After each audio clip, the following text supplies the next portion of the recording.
So I'm back home, and I had a draw to create another video. And honestly, I'm not entirely sure what I'm going to say in this video, but something in me clearly wanted me to make this video, therefore I'm going to make this video and see what comes through. If you hear any weird noises, it's the cats. I've got a little ginger fuzzy bus. I come up with weird names for the cats, so I was like, should I record these names because they're a little bit weird? This is Odie. She's amazing and I love her. She's my little blind, she's my little one-eyed deaf cat, and she's awesome. So I've seen a few of you have seen the video. I'm hoping it helped you understand my mindset a little bit more. I'm hoping it helped, potentially even helped you a little bit more.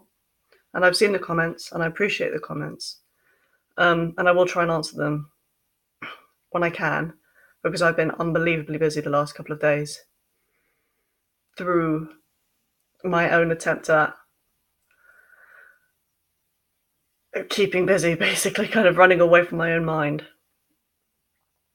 And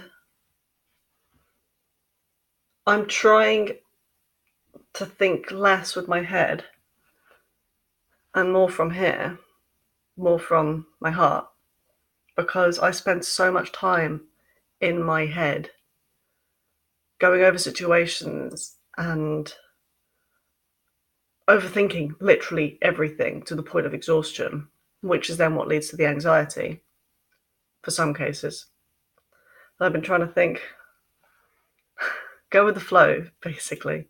I've been trying to go with the flow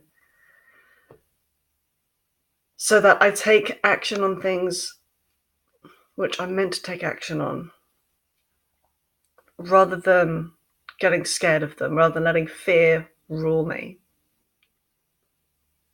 which is why I'm making this video, to see where it goes, to see what comes out.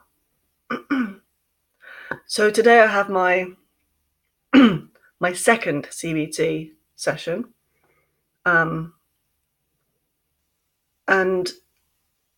I'm interested to see what comes out through this, because the first one I came away and she told me to write down whenever I felt negative, whenever the anxiety or depression arose, to write down the negativity that I heard in my head, and basically everything about the situation, which of course rose up as often as I thought it would.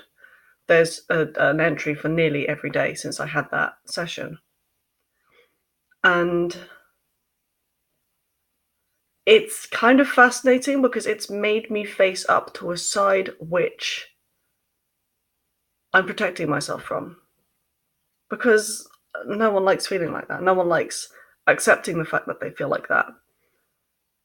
And I have often put up a wall to try and protect myself and others from feeling and witnessing this side of me.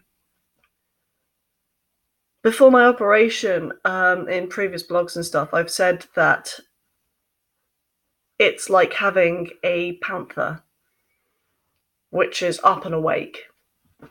Was it a panther? No, that was it. It was a wolfhound, wasn't it?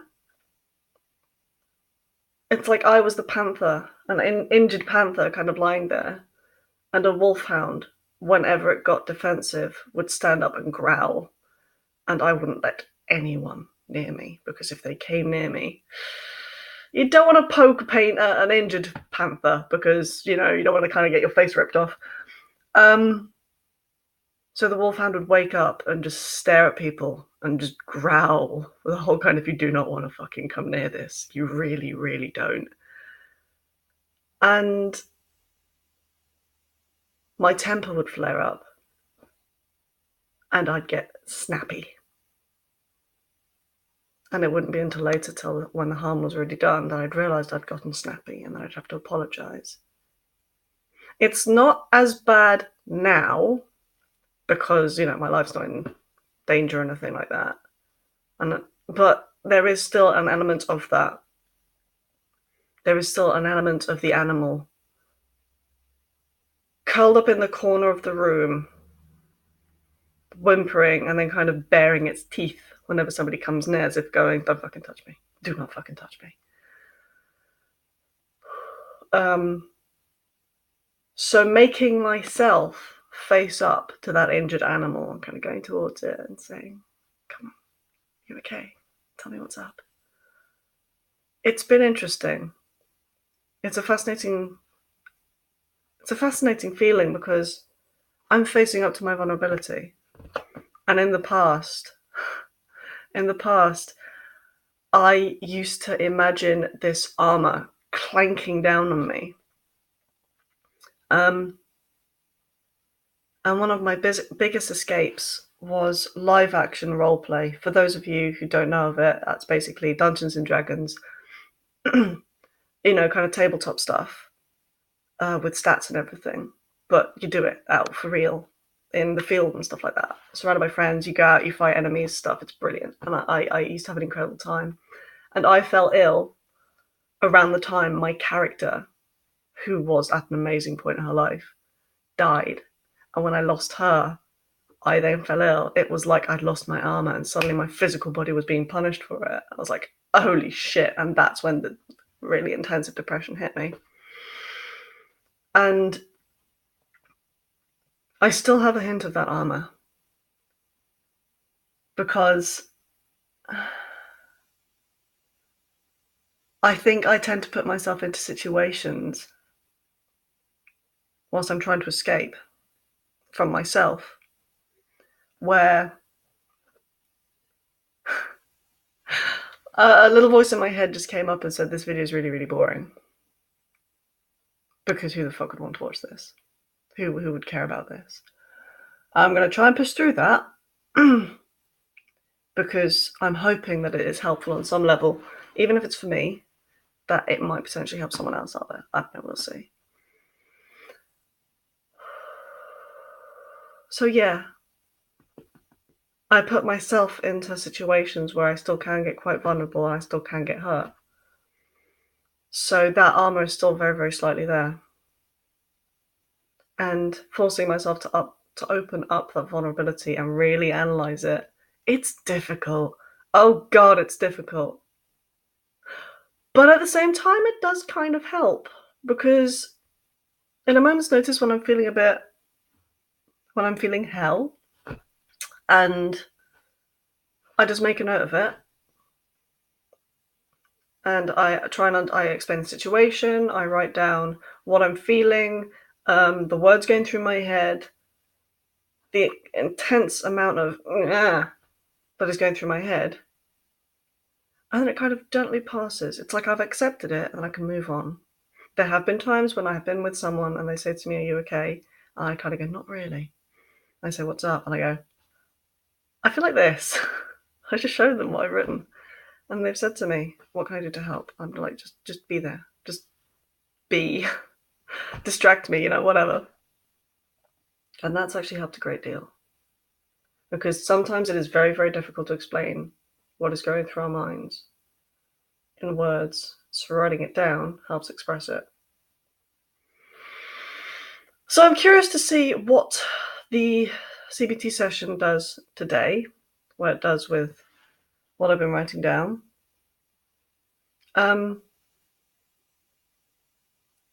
hopefully I'll be able to start rewiring my mind process and start working out this little thing going on in my brain. Curiously as well, I've literally woke up today with two feelings. First one was an analysis of the concept of feeling lonely whilst in a crowd. And over the last few months or so, I have been kind of going through the whole mantra of we're born alone, we die alone.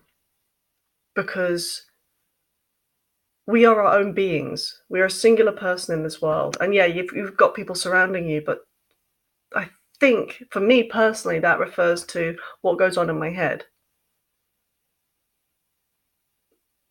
We are always alone. And I think it's up to us to turn that into a positive or a negative. And we have to turn it into a positive, because otherwise we go insane. I personally think. And it's something I've been trying to fight, but it's so difficult, especially because I want to isolate myself because of how my head's been going. And the second thing was I had an overwhelming urge to go traveling. And I mean somewhere exotic like the Aztec temples and stuff. I want to go somewhere big, you know, somewhere somewhere spiritually clean. And I kind of want to restart. I used to play a lot of computer games, a lot of computer games. And things like Dragon Age, Dishonored, stuff like that, love them, absolutely love them. But I stopped playing them because of the frustration that I felt towards it, because if I failed a mission, it was a case of I'm struggling in real life, I do not need to be struggling in a computer game as well. So I stopped playing them. And one of the advantages you get with that is if something doesn't work for you, you can restart the whole system. And I feel like I want to do that with myself, with my brain, with my life. I have good aspects of my life. I have very, very wonderful, positive aspects of my life. But I feel like I've started on the wrong foot and I want to start again. Using what I learned to do it properly. Because I feel like I had a number of missed opportunities based on fear. And that pisses me off. It really pisses me off. But again, most of the things I missed out on doing was based on the kidney failure, based on my operation. In my mind, I'm always about 25. I'm always several years behind my actual physical age. Mainly because I feel like I lost out on a huge chunk of my life because I was ill, because I couldn't do things. And I spent that time being ill and having the operation, then recovering, and then trying to get my life back on track, and it just not working. It's just not fucking working. And trying to restart the engine of this car, it's just not going. And I want to restart my life and try again. And it's deeply frustrating. Deeply, deeply frustrating. And yeah, I know that you're never too old to do things. But I tell so many people that as well. I've seen people do some incredible things at this age. Well, when they're older and stuff like that. But I personally feel that I don't have that. Based on the fact that I get tired very easily. Very, very easily. I mean, I'm tired today because the last few days I've absolutely knackered myself out. I've been constantly on the go. But again, because I had to do something, I had to stay active. But physically, I am so tired. And that's another thing I'm kind of hoping that the CBT will help me with. It'll help sort out my brain, it'll help rewire a bunch of things. And I'll feel less exhausted from the mental strain I'm putting myself under, and thus I can do things. Right. I think that's my piece for today. Thank you for watching, for those of you who've reached this. And peace out.